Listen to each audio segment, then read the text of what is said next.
There's enough of us to eat this cross. There she goes. Balance it down. There she goes. There she goes. Hold rope. Hold it the other way.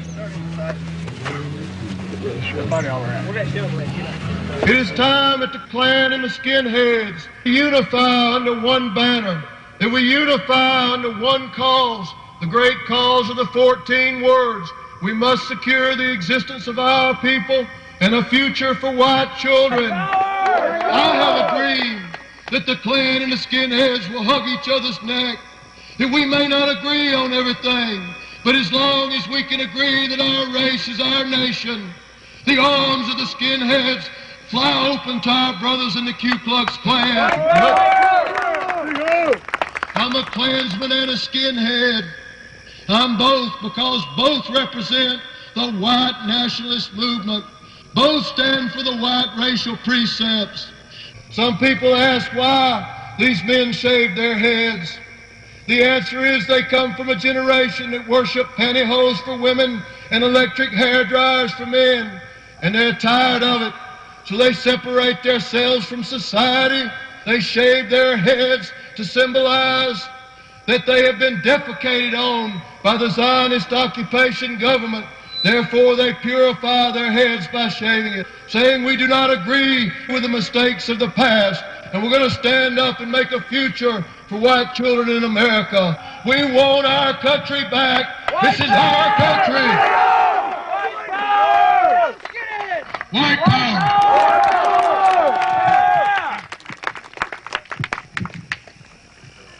What can I say? The man just said it all. We're going to give the privilege and honor of lighting the cross tonight to Mr. Billy Riccio. Klansmen, halt. Face the cross. For my God. For my country. For my family. For my clan. Klansmen, to the cross.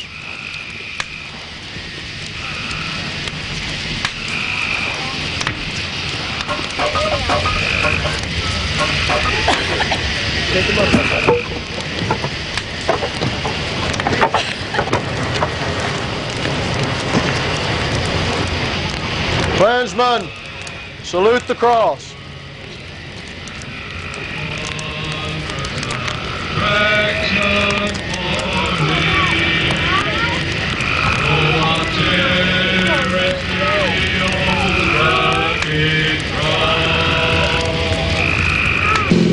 Beautiful cross lighting. Good turnout tonight. I was glad to see that some of them in the end wanted unity. Yeah. But most of them want to work with us. That's what it's all about.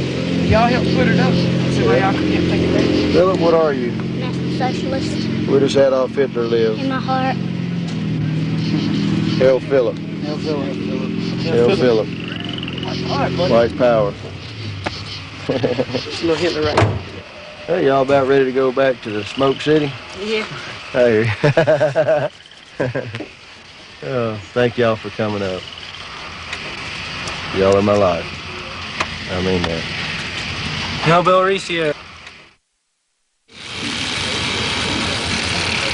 For a long time, I said, well, if I ever had to go on the lam, they could be identifying marks much better than even fingerprints.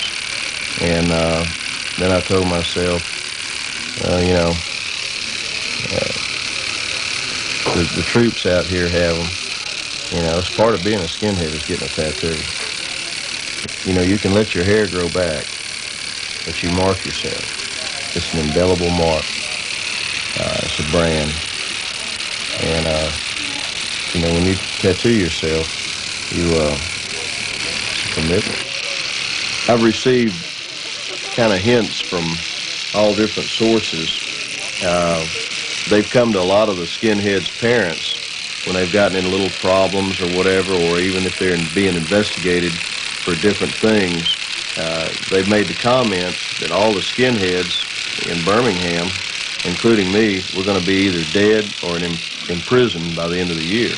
Yeah. These are whenever I went to jail for just being up here and being underage, they, when my dad came to get me out, they told him that Bill was the main person behind everything, and they said that they'd either have us in jail or dead by the end of the year.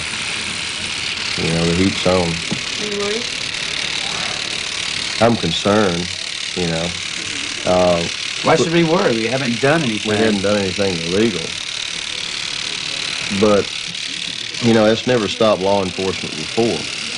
One of our sources that has a relative in the FBI office says that on their coffee breaks and their personal conversation, they refer to me as Charlie. And I wondered, why Charlie, you know? And he says, dumbass Charlie Manson says he never touched one of the guys or girls that were slain either, but he had his minions do it for him. And I just have this to say, I know we're being watched. I know we're under the camera. I know you can't play games with these people. It's like an ant defying an elephant right now.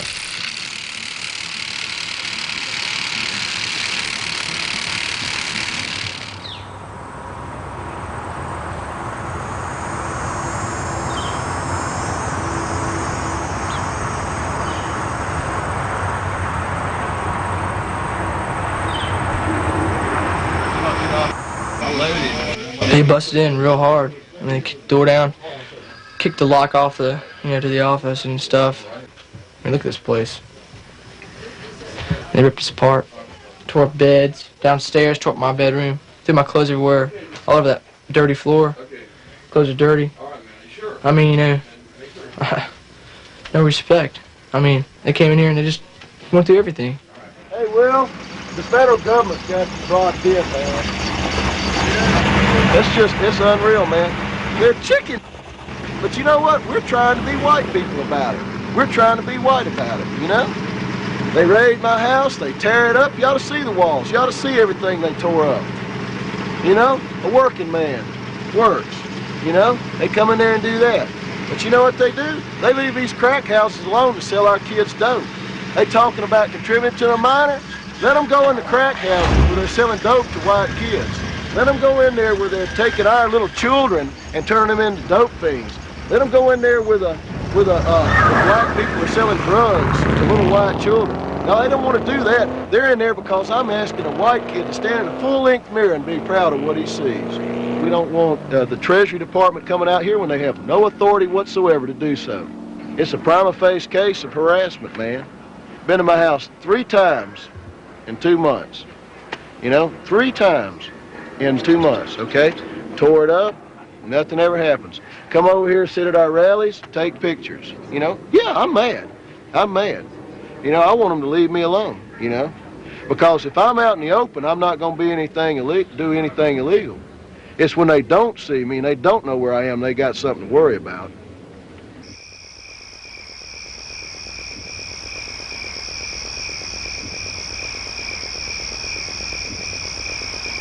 White power. White power!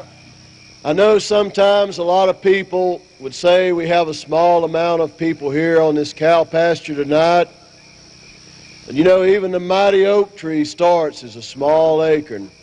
Let us not be discouraged because we're few in number. I remember 2,000 years ago, a Galilean who came down out of his home in the mountains there in Judea. He had but 12 lowly followers, and one of them turned out to be an FBI agent. He had but 12 people in his inner circle, and look what their theology has accomplished today. The Klan faced such odds in 1865, and in 5 years, it turned it around.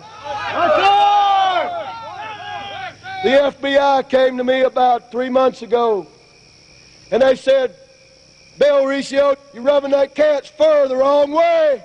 We're going to put you back in jail. 6.5 years ought to have been enough. Should have learned your lesson, boy.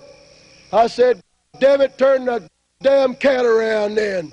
I promise. I promise. That my motto will be, my race is my nation. My race is my nation. My only nation is my race. My only nation is my race. I swear the loyalty I swear the loyalty to the immortal leader of our race, to the immortal leader of our race, Adolf Hitler, Adolf Hitler, and to the principles of the Aryan National Front. and to the principles of the Aryan National Front. I will die before betraying it. I will die before betraying it. White victory. White victory! White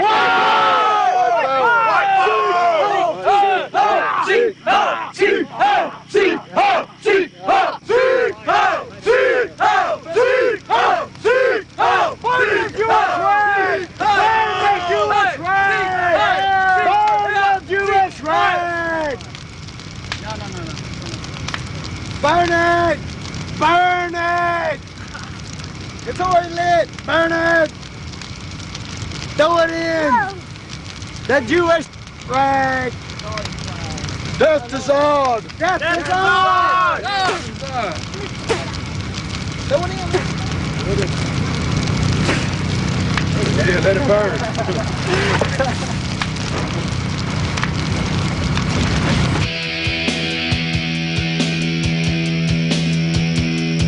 When Bill speaks, he reminds people of Hitler, the way he stares, the hand motions. It does, man. It looks just like you when you look, man. When you're talking to somebody, done it, Ken, done it. It does. It's like you gotta do it, man. You gotta do it, man. Don't compare me to that man. I'm so unworthy. It's your look, you know. Your stare. Your stare. Stare. But you gotta stare. I mean, you got. I hope I have the spirit. Hitler said that he would arise from the grave one day, his spirit would. He said it was necessary that he would die for his people, but he said one day he will rise from the grave, his spirit would, and then the world would know that he was right. I wish 17 years ago, Bill could have been my biological father. I swear. I mean, because I've not seen my father for 8 years, man, but I know Bill would have been there this whole 17 years, man. I know he would have. Because, you know, we're here now, and I can say it's safe to say that he is my father, and he's all these youth's father. Every single one of them. Right. I mean, you're proud to be white. That's what it is. You're proud to be white. I think with White power. the youth these days, people say, yes, they're easy to brainwash. And I don't think that's what's going on here. What Bill does is show them their white heritage and give them something to be proud in. And that's what they come here to get. 88. Hail the youth. Hail the youth. Future. The adults had their chance. They killed each other, white man killing white man. It's like, and one time when you were speaking, I heard you say, when the federal government looks around and go, oh my God, what's going on here? They're going to go to their knees to a 16, 17-year-old skinhead. And that 16-year-old is going to say, get in line for the gallows or I'll take care of you right here on the spot. And don't use a bullet, bash your head in. We'll save ammunition. Yeah. Save bullets. Then they'll know we were right. Then they'll know that their 30 pieces of silver that they took can't buy them a day of salvation, because Aryan Justin will be reckoned and meted out in the harshest and one more minute in their miserable existence. Holocaust too, coming to a town near you. The sooner the better.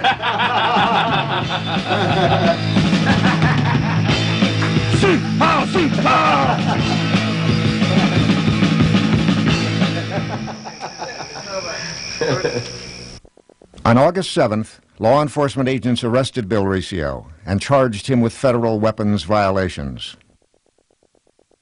A federal judge ordered Riccio to be held without bail, stating that Riccio set into motion a synergistic wave of hatred that encouraged others to beat, stab, and murder innocent people.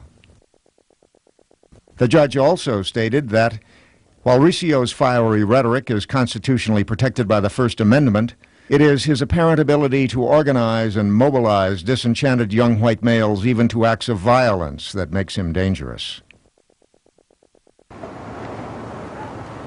I heard from Bill Riccio today, and he thinks that they've got enough hard evidence against him, which is not true, it's all trumped up, that they're going to keep him locked up for the rest of his life. You know, I don't want to see this happen. I know the rest of you people don't either. You know, I think that we need to start getting out and doing more. We need to act more militant, you know.